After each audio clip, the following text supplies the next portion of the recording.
եւ ինչպեսի պատասխանատվություն ասպասվում ձեզ։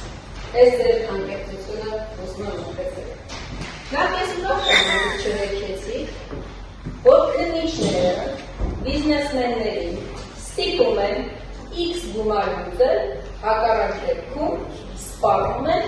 նստել կամ նստեցնել։ Ազգակցական, որևէ ազգակցություն։ Այս մասով ես ուզում եմ այս արձանագրումը անել։ Ես պատահական չհասցրեցի, թե մենք քանի քննիչ ունենք, բան խոսում։ Մենք ունենք 110 քննիչ փաստորեն։ Սամվել Կարապետյանի գործով եւ պատահական չհասցրեցի, թե հունիսի 17-ից գործ ինչի չեք ուղարկում դատարան, որովհետեւ 811 քննիչներից 52-ին դուք ներգրավվել եք Սամվել Կարապետյանի գործի մեջ։ 52 քննիչ եք ներգրավել եւ գործը չեք կարողանում ուղարկել դատարան։ Ես կանխատեսում եի, որ դուք կասեք, որ այդտեղ փողերի լվացում կա,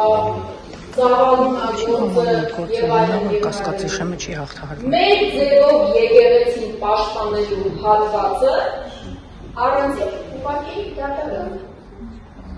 Ինչի՞ չեք արել, որովհետեւ ձեզ պետք է որ Սամվել Կարապետյանը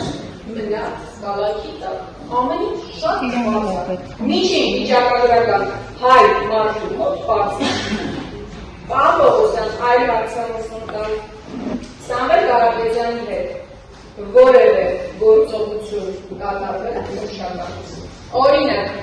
հարցաքննություն եղել է, թե չի եղել։ Առերեսում եղել է, թե չի եղել։ Ես գիտեմ, որ չի եղել։ Հաստաբաններն պնդում են, որ վատ եք աշխատում,